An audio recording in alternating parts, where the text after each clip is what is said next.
Mateo 5. Sa pagkakita ni Jesus sa katawhan, mitunga siya sa bungtod ug milingkod didto. Unya mialirong kaniya ang iyang mga tinun-an ug gitudloan niya sila niining sunod. Bulahan ang miila nga sila kabos sa mga butang nga espirituhanon kay maangko nila ang paghari sa Dios. Bulahan ang nagsubo kay lipayon sila sa Dios. Bulahan ang mapabsanon kay maila ang tibuok yuta. Bulahan kadtong naningkamot pagtuman sa kabubuton sa Dios kay tagbawon niya sila. Bulahan ang maluluyon kay kaluy-an sila sa Dios. Bulahan ang putli o kasing-kasing kay makakita sila sa Dios. Bulahan ang naningkamot nga managdait ang katawhan kay isipon sila sa Dios nga iyang mga anak. Bulahan ang gilutos tungod sa ilang pagsunod sa kabubuton sa Dios kay mahisakop sila sa paghari sa Dios. Bulahan kamo kun biay-biayon ug daog-daogon sa mga tawo ug butang-butangan sa tanang matang sa kadautan tungod sa inyong pagsunod kanako. Paglipay o pagmaya kamo kay dako ang ganti nga gitagana alang kaninyo dito sa langit. Giingon usab nila niini pagpasipala ang mga propeta nga nahiuna kaninyo. Kamo ang asin sa katawhan. Kun ang asin kawad-an sa iyang kaparat, unsaon pa man pagbalik sa kaparat niini, kini wala nay kapuslanan ug angay na lamang ilabay unya tunob-tunoban sa mga tawo. Kamo ang kahayag sa kalibutan, ang syudad nga nahimutang sa bungtod dili gayud matago. Walay magdagkot og suga aron lamang isulod sa gantangan, kundili ibutang gayud kini sa tungtunganan aron maghatag og kahayag sa tanan nga anaa sa balay. Busa sa samang paagi, ipadan-ag ang inyong kahayag atubangan sa mga tawo aron makita nila ang inyong mga maayong buhat ug daygon nila ang inyong amahan nga tuwa sa langit. Ayaw ninyo huna-unaa nga mianhi ako aron pagsalikway sa balaod ni Moises o sa mga pagtulunan sa mga propeta. Wala ako manhi aron pagsalikway niini kundili aron pagtuman hinuon sa hustong kahulugan. Timan ikini. Samtang anaa pa ang langit ug ang yuta, bisan ang labing gamay nga kudlit o ang labing yutay nga bahin sa balao dili gayud mahanaw hangtod matuman ang tanan. Busa ang dili magtuman bisan sa labing gamayng bahin sa kasuguan ug magtudlo sa uban sa pagbuhat sa ingon, mahimong labing ubos sa gingharian sa langit. Apan ang magtuman sa balaod ug magtudlo sa uban sa pagbuhat sa ingon, mahimong dako sa gingharian sa langit. Busa sultihan ko kamo nga dili kamo makasulod sa gingharian sa langit kun ang inyong pagtuman sa kabubuton sa Dios sama lamang sa gihimo sa mga magtutudlo sa balaod o sa mga Pariseo. Nasayod kamo nga ang mga tawo giingnan kaniadto. Ayaw pagpatay, ang magpatay manubag niini sa hukmanan.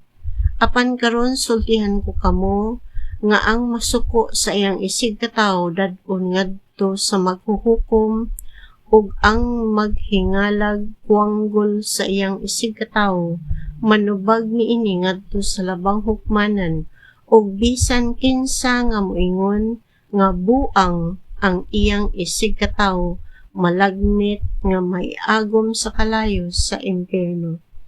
Busa inigdala na nimo sa imong halad ngadto sa halaran Unya didto mahinumduman mo nga nasilo kanimo ang imong isigkatawo, biyae ang imong halad at ubangan sa halaran ug adtua dayon ang imong isigkatawo ug pakig-uli una kaniya. Unya balik sa halaran ug padayuna ang imong paghalag sa Dios. Kun may mukiha kanimo ug dad-on kaniya sa hukmanan, pakighusay dayon kaniya samtang may panahon pa ug wala pa kamo moabot didto, kay kun moabot na kamo sa hukmanan, itugyan kaniya sa huwes, ug ang huwes mutugyan kanimo sa pulis ug bilangguon kaniya. Ug magpabiling ka didto hangtod nga mabayran nimo ang tanan mong multa. Nakadungog kamo nga giingon kaniyadto, ayaw panapaw. Apan karon sultihan ko kamo nga bisan kinsay mo tan-aw sa usa ka babaye uban sa daotang tinguha, nakapanapaw na ngadto kaniya sulod sa iyang kasing-kasing. Busa kun ang imong tuong mata makaangin kanimo sa pagpakasala, lugita kini og ilabay kay mas maayo pa nga kawad-an ang imong lawas og usa ka bahin kaysa itambog ang tibok mong lawas ngadto sa impierno. Kun ang imong tuong kamot makaangin kanimo sa pagpakasala, putla kini og ilabay, mas maayo pa nga kawad-an ka og usa ka kamot kaysa itambog ang tibok mong lawas ngadto sa impierno. Giingon usab kaniadto, ang makigbulag sa iyang asawa kinahanglan nga maghatag kaniya og sinulat nga pahibalo sa pakigbulag. Apan karon sutihan ko kamo nga kinsa kadtong mubulag sa iyang asawa bisan wala magluib kaniya makasala, kay siya man ang hinungdan sa pagpanapaw unya sa iyang asawa kun magninyo kini pag-usab, bisan ang mga asawa kaniya makapanapaw usab. Nakadungog usab kamo nga giingnan ang atong katigulangan kaniadto. Ayaw pakyasa ang imong panaay kun dili tuman na ang imong gipanumpa ngadto sa Ginoo. Apan karon sutihan ko kamo, ayaw gayud panumpa kun mosaad ka. Ayaw panumpa sa langit kay ang langit mao ang trono sa Dios o sa yuta. Kay ang yuta mao ang iyang tumbanan o sa Jerusalem kay kini mao ang siyudad sa halangdong hari. Ayaw kamo panumpa bisan gani sa inyong ulo, kay dili man kamo makapaputi o makapaitom sa usa ka lugas sa nga buhok. Ing na lamang oo o dili kun dili. Kay kun may musubra pan ini, kanagikan na sa yawa. Nakadungog kamo sa giingon kaniadto, mata bayrag mata ug ngipon bayrag ngipon. Apan karon sultihan ko kamo, ayaw balusi ang nagbuhat kaninyo daotan. Kun sagpaon ang imong tuong paaping, ipasagpa usab ang wala. Kun may mukiha kanimo aron mailog niya ang imong sapot nga pang-ilalom, ihatag usab kaniya ang imong sapot nga pang-ibabaw. Kun may mamugos sa pagpakuyog kanimo og balig usa ka kilometro, himoa kining 2 ka kilometro. Kun may mohangyo kanimo og usa ka butang, ihatag kini kaniya og ayaw balibari ang buot mohulam kanimo. Nakadungog kamo nga giingon kaniadto, higugmaa ang imong mga higala ug dumti ang imong mga kaaway.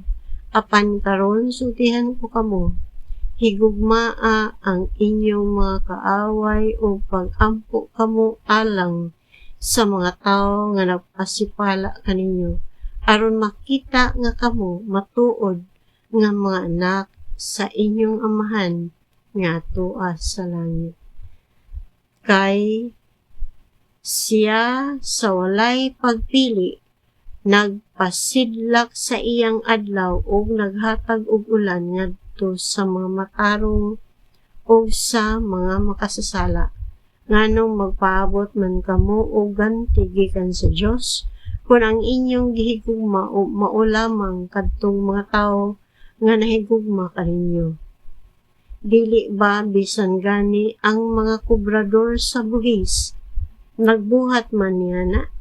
Kung kamo mahigalaon ngadto lamang sa inyong mga higala, unsa may nahimo ninyo nga labaw pa sa gihimo sa kadaghanan?